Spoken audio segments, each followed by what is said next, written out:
జగన్ అంటూ ఉన్నారు సార్, 2029లో మేము అధికారంలోకి వస్తూ ఉన్నాం, వచ్చిన 2 నెలల్లోనే ఈ గవర్నమెంట్ మెడికల్ కాలేజెస్ ను పీపీపీ విధానంలో నిర్వహణకు తీసుకున్న వాళ్లను జైలుకు పంపుతాము అని అంటూ ఉన్నారు సార్. ఒకసారి జగన్ బయట ఎన్ని రేపొద్దున మనం ఇన్ని ప్రయత్నాలు చేసిన తర్వాత కూడా ఎక్కడన్నా కూడా చంద్రబాబు నాయుడు వినకుండా దీనికి ముందుకు తీసుకొని పోతే మాత్రం ఆ తర్వాత కాలేజీలు తీసుకున్న మాత్రం మనం అధికారంలోకి వచ్చిన వెంటనే 2 నెలల క్రితం ఉంటే అందరూ జైల్లో ఉంటారు.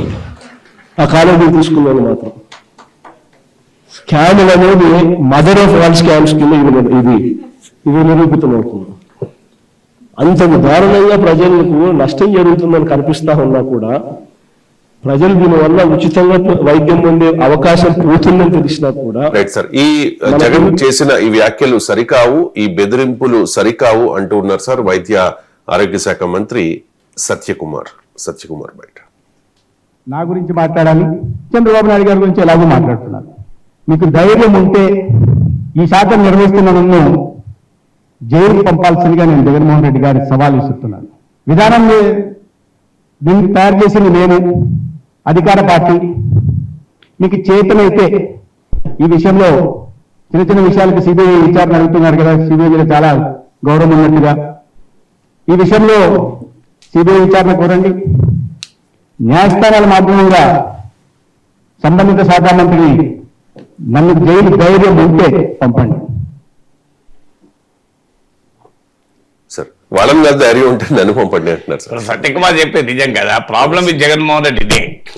ఆయన ఎవరితో పెట్టుకుంటాడంటే డాక్టర్ సుధాకర్తో పెట్టుకుంటాడు, మాస్క్ ఇవ్వలేదన్నందుకు. రంగనాయకమ్మతో పెట్టుకుంటాడు. యుద్ధము చంద్రబాబు నాయుడుతో చేస్తే సక్సెస్ అవుతాడు.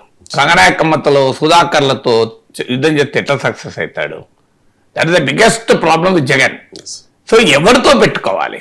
దుర్యోధనుడు భీమునితో యుద్ధం చేశాడు, అందుకే చరిత్రలో దుర్యోధనుడుగా నిలబడ్డాడు. సో జగన్మోహన్ రెడ్డి పోరాటము ఎవరి మీద ఉండాలి?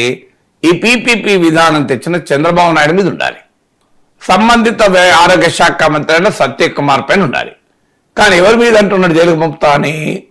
కాలేజీలు తీసుకున్న వాళ్ళ పంపుతాడు. ఎట్లా పంపుతాడు? చట్టం తెలుసా జగన్మోహన్ రెడ్డికి? ఒకసారి చూడండి, ఏ లా ప్రకారం పంపుతాడు నాకు చెప్పండి.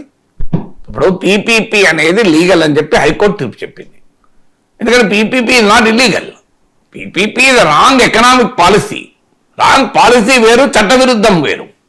వాట్ ఈజ్ ఇల్లీగల్, లీగల్ వేరు. What is justified and unjustified వేరు. సో మీకు అర్థం కాదు. జస్టిస్ విఆర్ కృష్ణ అయ్యర్ సుప్రీంకోర్టులో తీర్పు చెప్తా అంటాడు, what is illegal can also be justified అంటాడు. చట్ట విరుద్ధమైంది కూడా న్యాయసమ్మతం కావచ్చు కదా, చట్టబద్ధమైంది కూడా అన్యాయమైంది కావచ్చు. పీపీపీలు చట్టబద్ధమైన విధానం కానీ అన్యాయమైన విధానం. చట్టబద్ధమైన విధానానికి జైలుకి పంపుతా నాకు అర్థం కాని అంశం. చంద్రబాబు నాయుడు పంపలేడు, సత్యకుమార్ పంపలేడు, ఎవరు పంపలేరు. అందులో కాలేజీలు తీసుకున్న పంపుతారట. విచిత్రం చూడు. ఎవరి మీద ఫైట్ చేయాలి? చంద్రబాబు నాయుడు మీద వదిలేసి ఆ మెడికల్ కాలేజీలు తీసుకున్న పైన యుద్ధం ఎందుకు చేస్తావు? సెల్ఫ్ గోల్ ఇంతకు మించింది ఇంకా ఉంటుందా? సో జగన్మోహన్ రెడ్డికి 11 సీట్లు ఎందుకు వచ్చాయి నాకు అర్థం కావడం లేదు. మేము ఇంత మంచి చేస్తే అంటున్నాడు. ఇప్పుడు అర్థం అయ్యడానికి నేను ఇలాంటి 100 ఉదాహరణలు చెప్పగలుగుతాను. మీకు ప్రజలకు లాభము నష్టం అనే అంశం పైన మాట్లాడితే రాజకీయ నాయకుడికి ప్రజల ఆదరణ ఉంటుంది. కానీ ఇవాళ చూడండి, మీరు జగన్ వ్యతిరేకించే పత్రికలన్నిట్లో కోటి సంతకాలు పక్కకు పోయింది. మీకు ప్రజల్లో వస్తున్న స్పందన పక్కకు పోయింది. ఇది ప్రజలకు వైద్యం దూరం అవుతుంది అనేది పక్కకు పోయింది. ఇప్పుడు జగన్మోహన్ రెడ్డి బయటలో అది కూడా ఉంది. మీరు చూడండి, ప్రజలకు వైద్యం దూరం చేస్తుంది. ఏదొచ్చింది పైకి? జైలుకు పంపుతాను పైకి వచ్చింది. మీరు ఇలా జగన్ ప్రశ్నించి ఈనాడులో, జ్యోతిలో, వీరన్నింటిలో ఏం చూడండి, జైలుకు పంపుతాం. కంప్లీట్ డిబేట్ను డైవర్ట్ అయిపోయింది కదా. జగన్మోహన్ రెడ్డి తన స్వయాన డిబేట్ను డైవర్ట్ చేసి పడేసుకున్నాడు. ఇది అసలు పవర్ఫుల్ ఆర్గ్యుమెంట్ ఏంటి? ప్రజలకు వైద్యం ఖరీదవుతుంది అనేది పవర్ఫుల్ ఆర్గ్యుమెంట్.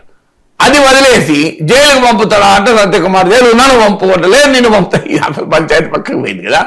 అంటే ఒక అద్భుతంగా వచ్చిన అవకాశాన్ని జారవిడుచుకోవడంలో జగన్మోహన్ రెడ్డి ఎంటర్ప్రైజ్ ఎక్స్పర్టీస్ కనబడుతోంది.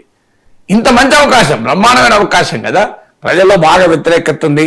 తెలుగుదేశం ఓటర్లు సైతం ఇది తప్పంటున్నారు. నేనే ఇంతకుముందు చెప్పాను, సర్వేలో 80% ఈ తప్పుడు విధానం అంటున్నారు. అందుకే చంద్రబాబు నాయుడు అనేక సార్లు దీనిపైన వివరణ ఇచ్చుకోవాల్సి వస్తోంది. మళ్ళీ ప్రభుత్వమే యాజమాన్యం ఉంటుంది, అది ఉంటుంది, ప్రైవేట్ వాళ్ళని నిర్వహిస్తారు, 10 నెలల తర్వాత మళ్ళీ ప్రభుత్వానికి వస్తుంది అని ఎన్ని కష్టాలు పడుతున్నాడు. మీరు గమనించండి, ఏ అంశం పైన చంద్రబాబు నాయుడు ఎన్నిసార్లు ప్రెస్ కాన్ఫరెన్స్ పెట్టి సమర్థించుకున్నాడు చూపెట్టాను. నాకు ఈ మధ్యకాలంలో కంటిన్యూస్ గా డిఫెండ్ చేసుకోవాల్సి వస్తుంది. ఎందుకంటే చంద్రబాబు నాయుడు అర్థమవుతుంది ఇది చాలా వ్యతిరేకత కారణం అవుతుంది అని. అలాంటి చంద్రబాబు నాయుడు లాంటి సీనియర్ నాయకుడిని డిఫెన్స్ లో పెట్టగలిగిన ఇష్యూలో డిఫెన్స్ లో పడాల్సి వస్తుంది జగన్మోహన్ రెడ్డికి.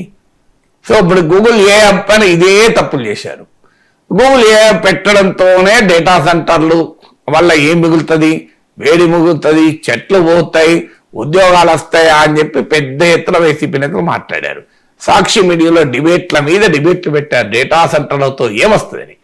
సడన్ గా ఫైన్ మార్నింగ్ డేటా సెంటర్ మేమే పెట్టినాం, ఆ రోజు అదానిని పిలిచింది మేమే, అసలు మాది క్రెడిట్ చోరీ తీసుకుంటున్నాడు, మేము డేటా సెంటర్లకు వ్యతిరేకం కాదని జగన్ స్టేట్మెంట్ ఇచ్చాడు. So what is this? నీవే చెప్పింది డేటా సెంటర్లతో వచ్చేదేం లేదు, పోయేదేం లేదు, పర్యావరణ విధ్వంసం జరుగుతుంది, మీకు ఉద్యోగాలు రావన్నావు, మళ్ళీ నేనే పెట్టినా అంటాడు. ప్రజలు ఏమర్థం చేసుకోవాలి? చూడు ఎంత సెల్ఫ్ గోల్ ఉంటాయో రాజకీయాలు. చూడు అందుకే అంటారు రాజకీయాల్లో హత్యలు ఉండవు, ఆత్మహత్యలు ఉంటాయని. సో ఇదొక ఎగ్జాంపుల్ కదా. మీకు ప్రత్యర్థిని ఇబ్బంది పెట్టే అంశంలో తాను ఇబ్బంది పడడంలో జగన్మోహన్ రెడ్డి చూపినటువంటి క్రియాశీలకత, సృజనాత్మకత మామూలు కాదు కదా. ప్రజలకు వైద్యము ఖరీదవుతుంది అనే అంశాన్ని పక్కకు పెట్టి మెడకగాలు తీసుకున్న వాళ్ళకి ఏ చట్టం ప్రకారం please explain to me Jagan garu, దేని ప్రకారం జైలుకు పంపుతారు మీరు? According to what law? భారతీయ న్యాయ సంహితలో ఉన్న ఏ సెక్షన్ ప్రకారము మీరు ఆయన జైలు పంపుతారు? ప్రభుత్వం ఒక విధానం తీసుకుంది, ఆ విధానంలో భాగంగా ప్రైవేట్ మెడికల్ కాలేజీలను గవర్నమెంట్ మెడికల్ కాలేజ్ పీపీకి ఇచ్చారు, వాళ్ళు ప్రాపర్ ప్రాసెస్ లో వచ్చారు. ఇది స్కామ్ అయితే నువ్వు రాజకీయాలను నాయకులు పట్టుకో, తీసుకున్నావు, దానికే సంబంధము, ఇప్పుడు దానికి సంబంధం ఏం లేదు కదా. సో దానికి ప్రైవేట్ వాళ్ళు ఏం చేస్తారు, వాళ్ళ తప్పే ఉన్నది. సో వాళ్ళ తప్ప ఎట్లయితే నువ్వు ఎట్లా జైలు పంపుతావు? ఇప్పుడు గూగుల్ ఏ పెట్టినందుకు సుందర పిచ్చే జైలు పంపుతావా? 44,000 కోట్ల రాయితీలు ఇచ్చింది ప్రభుత్వం, రాయితీలను దిగమింగినావు, నువ్వు స్కామ్ చేసినావు అని చెప్పి గూగుల్ సీఈఓ జైలుకు పంపుతారా జగన్? లేకుండా గౌతమ్ అదాని జైలుకు పంపుతారా? అదాని డేటా సెంటర్ పెట్టినారు గూగుల్తో ఒప్పందం చేసుకున్నప్పుడు. So you are unable to find who is your enemy. నా శత్రువు ఎవరు, నేను ఎవరిపైన గురి పెట్టాలో కూడా తెలియకపోతే గురి ఎట్లా పెడతావు నాకు చెప్పండి? డాక్టర్ సుధాకర్ పైన, రంగనాయక్ మన పైన గురి పెట్టి దెబ్బతిన్నాడు. ఇప్పుడు అధికారంలో ఉన్న సమయంలో, ఇప్పుడు ప్రతిపక్షంలో ఉన్న తర్వాత కూడా చంద్రబాబు నాయుడు పైన గురి పెట్టాల్సింది ఎవరి మీద గురి పెడుతున్నాడు? పీపీపీ కాలేజీలు తీసుకున్న మీద గురి పెడుతున్నాడు.